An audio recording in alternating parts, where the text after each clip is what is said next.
Good morning students, welcome back.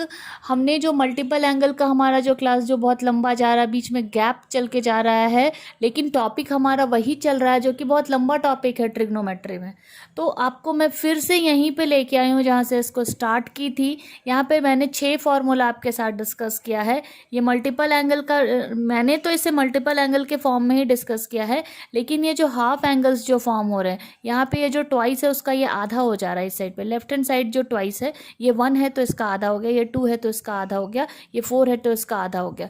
तो ये जो मल्टीपल एंगल का जो फॉर्म हम लोगों ने पढ़ा है, लेकिन बुक ने इसको, मैंने जिसको मल्टीपल एंगल के सेक्शन में डाला है, बुक ने उसको ये जो पर्टिकुलर जो सेकेंड लाइन है हाफ हाफ जो शो कर रहा है, हाफ वाला हाफ वाला हाफ वाला, हाफ वाले को बुक ने हाफ एंगल के नाम से दिया। कोई फ़र्क नहीं पड़ता हमें, वो मल्टीपल एंगल के नाम से मैंने आपको पढ़ाया है, पर बुक ने उसे हाफ एंगल के नाम से पढ़ाया है, तो आप उसे कंफ्यूज मत होइएगा, इसलिए मैं इस चार्ट के ऊपर आपको लेकर आई हूँ। अब यहाँ पे देखिए, मैंने 4, 5, 6 टोटल 6 फार्मूलाज है, जिसका मैंने कहा था आपको कि इसका फॉर्म अलग अलग है और इसको आपको याद रखना मोस्ट मोस्ट मोस्ट इंपॉर्टेंट है, क्योंकि ट्रिग्नोमेट्री के जितने भी क्लासेस आपके बचे हुए हैं ये 6 फार्मूला के ऊपर बेस्ड है, और इनके बिना आपके कोई भी क्वेश्चंस नहीं बनने वाले, कोई भी क्वेश्चंस नहीं बनेंगे जब तक आप इसको थॉरोली बहुत अच्छे से बाय हार्ट नहीं करते हो। उसके बाद इन फार्मूलाज के बेस्ड मैंने कुछ क्वेश्चन आपके साथ डिस्कस किया था। प्रीवियस क्लासेस का ये पीडीएफ मैं फिर से डिस्कस कर रही हूँ, क्योंकि मुझे आज का क्लास आपको कनेक्ट करना है। इसके ऊपर मैंने 2-3 टोटल क्वेश्चन 3 क्वेश्चंस मैंने डिस्कस किए हैं। उसके बाद रिलेटेड क्वेश्चन जो मैंने आपको डिस्कस किए थे उससे रिलेटेड एग्जाम्पल्स दिए थे, और उसके बाद मैंने आपको एक होमवर्क दिया था, एक्सरसाइज भी दिया था। ये पेज नंबर भी मैंने आपको कहा था कि आप इसे सॉल्व करके मुझे बताएं, बट आपका कोई रिस्पांस मेरे तक नहीं पहुंचा है। डिस्पाइट कुछ स्टूडेंट हैं जो मुझसे पीडीएफ सेंड करने बोल रहे हैं, वीडियो सेंड करने बोल रहे हैं।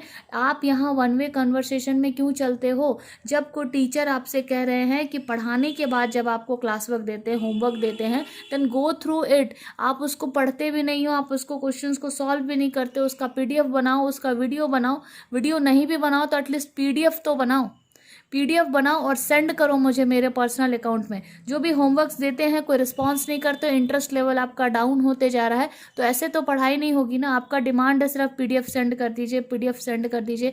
करोगे क्या पीडीएफ का?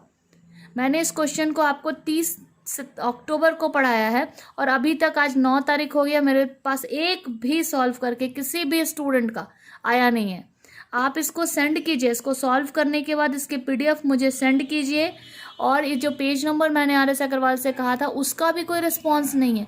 आप इस तरह से मोनोटोनस एटीट्यूड शो कर रहे हो और वन साइडेड बोलते हो कि मुझे पीडीएफ सेंड कर दीजिए, तो वैसे नहीं होता है। आपको दोनों साइड की बातों को सुनना होगा। मुझे आपकी बात सुननी है और आपको भी मेरी बात सुननी होगी।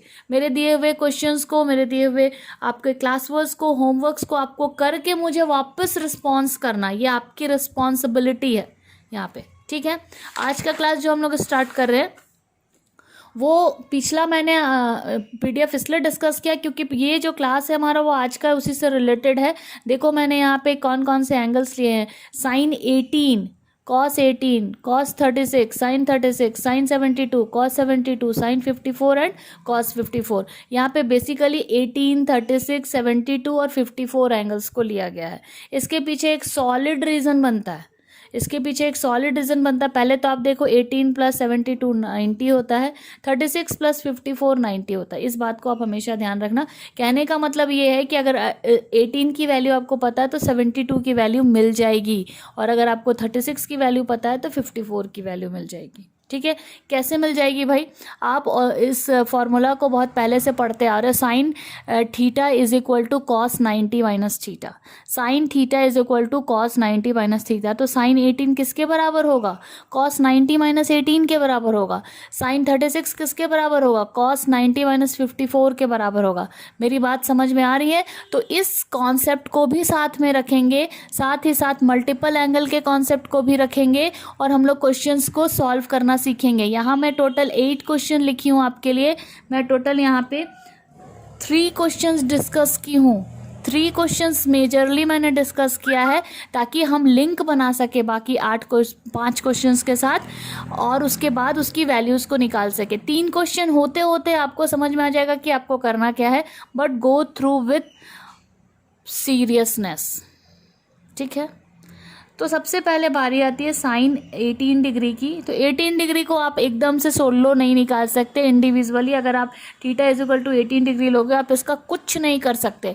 इसको 18 को कुछ स्पेशल बनाया गया है। क्या किया गया है, 5 से मल्टीप्लाई किया गया, 18 पचे 90 होता है, इसलिए 5 से मल्टीप्लाई किया गया। 5 theta is equal to 90 degree. अब इस 5 थीटा को भी थोड़ा अच्छे से अरेंज किया गया है। 2 theta is equal to 3 theta is equal to 2 plus 2 theta plus 3 theta is equal to 90। मैंने यहाँ लेफ्ट हैंड साइड में 2 रखा है। आप बोलोगे 2 ही क्यों रखे, 3 क्यों नहीं रखे? 3 भी रख सकते हैं, क्योंकि साइन 2 थीटा की भी वैल्यू हमें पता है और साइन 3 थीटा की भी वैल्यू हमें पता है। तो आपका मन हो, यहाँ पे मैंने 2 थीटा रखा, आप 3 थीटा भी रख सकते हो। मैंने 2 थीटा को लेफ्ट में रखा, बाकी सबको राइट में ले आई। अब बारी आती है क्वेश्चन में जाने की। क्वेश्चन में कौन सा रेशियो दिया गया है, साइन। तो मैंने साइन को लिया, बोथ साइड में साइन मल्टीप्लाई किया। तो ultimately we are getting here, देखो भाई यहाँ लिखने में थोड़ा सा गड़बड़ हो गया है, साइन 2 थीटा, ठीक है। Sine 2 theta is equal to sine 90 minus 3 theta. तो sine 2 theta is equal to sine 90 minus 3 theta क्या होगा, कॉस 3 थीटा हो जाएगा। तो अब यहाँ से हम फॉर्मूला अप्लाई करेंगे, वही वाला फॉर्मूला जो मैंने आपको 30 तारीख को पढ़ाया था। साइन 2 थीटा का फॉर्मूला मैंने आपको पढ़ाया था 2 sine theta into cos theta, और कॉस 3 थीटा का फॉर्मूला मैंने आपको पढ़ाया था 4 cos cube theta minus 3 cos theta.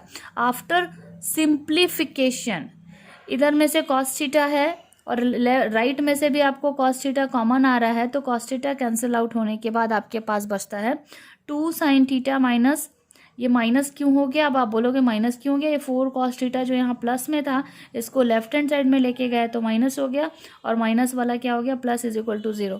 आप यहाँ पे कुछ ऐसा फील कर रहे हो कि यहाँ कुछ इक्वेशन टाइप का बन गया, ट्रिग्नोमेट्री इक्वेशन टाइप का, बट आप बोलोगे कि एक साइन थीटा है और एक कॉस थीटा है, तो क्यों ना हम इस कॉस स्क्वायर थीटा को थोड़ा साइन थीटा में कन्वर्ट करके क्वाड्रेटिक इक्वेशन में लाने की कोशिश करें। 2 साइन थीटा माइनस 4 और sine cos square theta can be written as 1 minus 2 sine 1 minus sine square theta plus 3 is equal to 0। 2 sine theta minus 4 plus 4 sine square theta plus 3 is equal to 0। After adjustment of this sentence और this step मैंने इसको adjust किया according to their power. Highest power मैंने पहले लिख लिया 4 sine square theta plus 2 sine theta और -1 is equal to 0। What we are getting here, हम यहाँ देख सकते हैं कि हमें एक क्वाड्रेटिक इक्वेशन मिला in terms of sine theta. जैसे 4x, अगर साइन थीटा को आप x मान लो तो 4x square plus 2x minus 1 type is equal to 0, 1 type का quadratic equation we are getting here. अब आप देखो कि साइन थीटा की वैल्यू हमने किससे निकाला, by the help of discriminant. ये फॉर्मूला तो आप जानते हो, how to find the root of a quadratic equation, minus B plus minus root under B square minus 4ac divided by 2a का फॉर्मूला यहाँ यूज़ किया गया है। मैं यहाँ लिख दे रही हूँ, x is equal to minus B plus minus root under D divided by 2a। ये जो फॉर्मूला वो हमने यहाँ यूज़ किया, माइनस बी तो -2 plus minus root under B square, that is B square की वैल्यू हो गई 4, माइनस यहाँ पे है इसलिए माइनस माइनस प्लस 4ac, 4 कितना हो गया आपका 16। सब सॉल्व करके आपको मिलता है -2 प्लस माइनस रूट 20/8। इसको फिर से सॉल्व किया हमने तो -2 plus minus root 5/8। After simplification -1 plus minus root 5/4। अब आपको यहाँ दो वैल्यूज़ मिल रही है साइन थीटा की, -1 प्लस रूट 5/4 और -1 माइनस रूट 5/4। क्योंकि साइन 18 डिग्री आपका 0 से बड़ा है तो पक्का है कि वो फर्स्ट क्वाड्रेंट में लाई करेगा, इसलिए नेगेटिव वैल्यू हम लोग चूज़ नहीं करेंगे। नेगेटिव वैल्यू हम लोग चूज़ नहीं करेंगे, इसलिए हमने सिर्फ यहाँ पे पॉजिटिव वैल्यू चूज़ किया है, क्योंकि फर्स्ट क्वाड्रेंट पे सारे रेशियोज़ कैसे होते हैं, पॉजिटिव होते हैं। सो अल्टीमेटली साइन थीटा की वैल्यू हमें क्या मिल रही है, √5 -1/4। यहाँ पे हमने क्या लिखा था, -1 प्लस √5/4, उसी को हमने थोड़ा एडजस्ट किया और लिखा √5 -1/4, √5 -1/4। तो यहाँ पे मैंने इसको बॉक्स में डाला ताकि वो अट्रैक्टिव रहे, आपको दिखाई दे बहुत अच्छे से। तो साइन थीटा की वैल्यू आपको क्या मिल गई, √5 -1/4। और next question is cos 18, sine 18 and cos 18। Then cos 18 को हम लोग क्या लिख सकते हैं, देखो भाई हम लोग जानते हैं कि cos theta is equal to root under 1 minus sine square theta होता है। तो cos 18 की वैल्यू क्या आएगी, root under 1 minus sine square 18। क्योंकि साइन 18 की वैल्यू हमें पता है, इसको हम लोग सॉल्व कर रहे हैं। कैसे सॉल्व कर रहे हैं, 1 माइनस रूट इस पूरे का स्क्वायर है ना, तो फर्स्ट में पहले न्यूमरेटर में a माइनस बी का होल स्क्वायर में इसको ब्रेक करो, रूट 5 का स्क्वायर हो गया 5, बी स्क्वायर के जगह में हो जाएगा +1 माइनस 2ab के जगह में 2 रूट 5 डिवाइडेड बाई 16। इस पूरे को सॉल्व करने के बाद आपको मिलता है cos 18 की value root over 10 plus 2 root 5 by 16, root over 10 plus 2 root 5 by 16 मिला। ठीक है, तो अभी तक हमने सिर्फ 2 क्वेश्चन सॉल्व किए, कौन कौन से, साइन 18 और cos 18। इसके हेल्प से हम लोग साइन 72 और cos 72 कैसे सॉल्व कर सकते हैं, देखो यहाँ मैंने डायरेक्ट मैं आपको यहाँ लेके आ रही हूँ। Sine 72 can be written as sine 90 minus 18, hint दी हूँ मैं आपको। अब इसकी वैल्यू क्या आ जाएगी, cos 18, cos 18 की वैल्यू तभी अभी आपने निकाल लिया ना। और फिर cos 72 can be written as cos 90 minus 18 and cos 90 minus 18 can be written as sin 18। चलो एक स्टेप मैं और यहाँ लिख देती हूँ, यहाँ पे हो जाएगा cos 18 डिग्री और यहाँ पे हो जाएगा sin 18 डिग्री। दोनों की वैल्यू हमने निकाल ली है, sin 18 इतना, cos 18 इतना। अब बारी आती है cos 36 डिग्री की। cos 36 डिग्री को हम लोग इस तरह से निकाल रहे हैं, 2 इंटू 18, cos 2 थीटा जानते हो ना, cos 2 थीटा वो वाला फॉर्मूला यहाँ पे लगा रहे हैं। क्या होता है cos 2 theta is equal to 1 minus 2 sine square theta. ठीक है, अब आप बोलोगे कि और भी तो फॉर्मूला है, पर साइन की जो वैल्यू हमें यहाँ मिली है वो थोड़ी आसानी से मिल गई है, इसलिए हमने यहाँ पे साइन चूज़ कर लिया। आप चाहे तो कॉस भी चूज़ कर सकते हो। देखो मैंने यहाँ कॉस लिख के काट दिया था, ये थोड़ा कॉम्प्लिकेटेड टर्म था आपके लिए, इसलिए मैंने इसको काटा।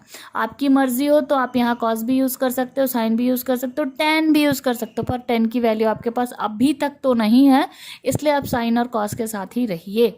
तो cos 36 can be written as 2 into 18, और 2 इंटू 18 यानी cos 2 theta is equal to 1 minus 2 sine square theta होता है। और after putting the value same process is applying here, और what we are getting here 1 plus root 5। Arrangement के बाद cos 36 की वैल्यू आती है root 5 plus 1/4, root 5 plus 1/4। Okay, arrangement के बाद ये वैल्यू आती है रूट 5 प्लस 1/4।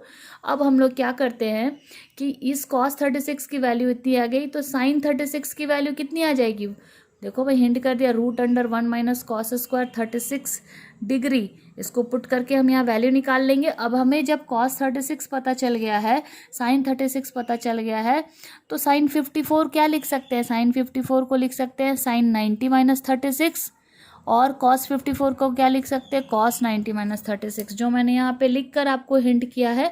मतलब कहने का मतलब ये है कि अगर इसमें से अगर आपको 18 की वैल्यू मिल गई तो 72 की वैल्यू मिल जाएगी, और 36 की वैल्यू मिल जाएगी तो 54 की। उल्टा भी बोल सकते हैं कि अगर 72 की वैल्यू आपको मिल गई है तो आपको 18 की वैल्यू मिल जाएगी, और 54 की वैल्यू मिल गई है तो 36 की वैल्यू मिल जाएगी। आपको ये टोटल 8 क्वेश्चन करने ही करने हैं, अपने तरीके से आप इसको करिए और फिर मुझे बताइए कि आपसे बन रहा है या नहीं बन रहा है। ओके, चलिए अभी मैं यहाँ वीडियो को स्टॉप करती हूँ। फिर हमारे पास एक डिफरेंट टाइप का क्वेश्चंस भी है, मैं चाह रही थी कि उसको थोड़ा दूसरे वीडियो के साथ कनेक्ट करूँ, क्योंकि ये 13 मिनट्स का ऑलरेडी हो गया है, तो मैं उसको दूसरे वीडियो में कनेक्ट कर रही हूँ। ठीक है, ओके।